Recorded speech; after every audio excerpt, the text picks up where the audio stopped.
Hey guys, it's me again. Today I'm going to do the real origin of Batman, so let's get started. So it's basically me reacting to a YouTuber called The Rageaholic, or y'all may know him as Razorfist or whatever, so I'm going to see the real origin of Batman. So let's get started. Turn it up so y'all can hear it.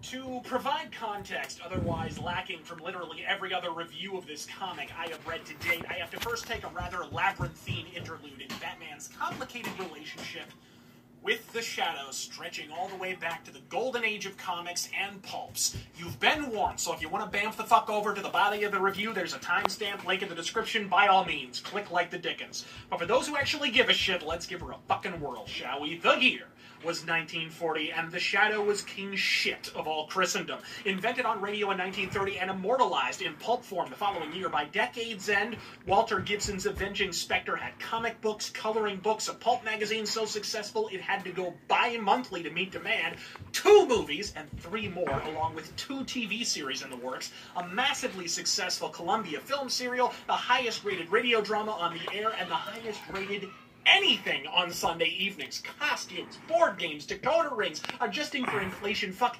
even not adjusting for inflation, the Shadow was bigger in the 30s and 40s than Batman, Spider-Man, name your fucking hero are today. And that's why in 1939, DC Comics, to put a finer point on it, Bill Finger and Bob Kane committed one of the most brazen intellectual property thefts in the history of funny books. I've seen Xerox machines take more dramatic license. Whereas, for example, Superman was something of an amalgam of other sources, from Moses to Doc Savage to Hercules. Batman?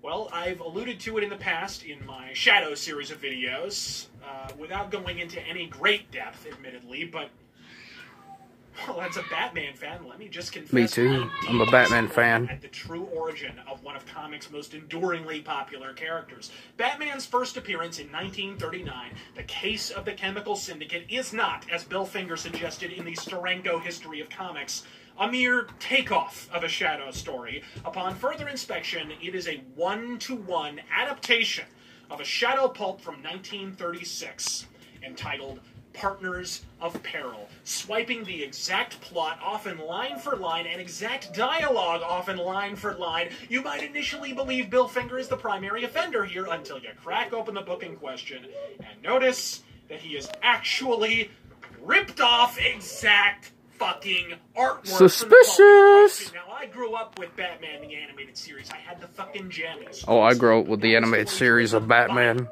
any reasonable metric. Fuck, it's plagiarism by any unreasonable metric. Worse still, it makes a liar of the traditionally well-respected Bill Finger, who has always told the story that Batman was envisioned first, then plunked into this haphazardly adapted Shadow story at the last minute. The problem?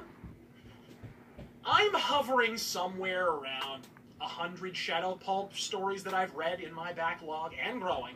Of those 100 or so stories, Partners of Peril is literally the only one where the Shadow is repeatedly compared to a bat. The phrases bat or bat-like are used no less than 7 times, which for a short 60-page pulp story with full illustrations is a metric fuckload of bat shit. Meaning basically Bob Kane just took the suddenly bat-like Shadow and turned him into a fucking bat. Whoa, cut it the fuck out, Bob Knob. You're blinding me with your boundless creativity. Partners of Peril is also noteworthy for being one of only a handful of Shadow pulps that were not written by the Shadow's creator. Well, there's actually a few comics out there where Batman and the Shadow team up, or they duke it out. So if y'all want to check that out. And if you're wondering why DC was never sued for the mimeograph job, there's your fucking answer in all likelihood. Walter B. Gibson knew his own material damn well. He even wrote about it later, and he sure as shit knew who Batman was, even once describing him as, and I quote, a clowned-up version of the Shadow. But if Walter Gibson is gonna pick up a Batman issue, like his first appearance. Is he really gonna recognize a story he didn't write? No, this cat was writing the Shadow comic and the pulp and writing early scripts for the radio drama by the time Batman bobbed the fuck on by. He had the beginnings of a clue what the B-team was banging out, and so DC skated. Then concocted a bullshit narrative about Batman being inspired by the Mark of Zorro. Mark of Zorro's a good movie, so if y'all want to get it on DVD, check it out. To haphazardly hide their horse shit. A provably false narrative that the Batman movies still perpetuate to this very fucking day. Now, I mention all of this not to rub it in or retread old ground, but so that you understand that when Batman and the Shadow touch gloves in this comic, it's not like when DC and Marvel decided, well, fuck, Wolverine and Lobo both smoke cigars, pistols at dawn. It's not just that these two cats happen to both wear capes and have billionaire playboy alter egos. It's not even that the one is necessarily inspired by the other. It's that Batman, at least in the beginning, was an outright Shadow clone. There's your answer. Both times they've crossed fists, DC has undertaken some rather galling attempts at revisionism. Love you, Denny O'Neil, but that whole "you're my inspiration" shit stood out like a pacemaker scar on a stripper. It's cute, and fictionally speaking, it works. It just happens to be a bold-faced fucking lie that allows DC Comics to escape responsibility for what they and the Bob Kane estate have knowingly covered up for 3/4 of a century. And this year's Batman vs. the Shadow is, in that sense, no different. There are really two ways to crank out a cross-company cameo.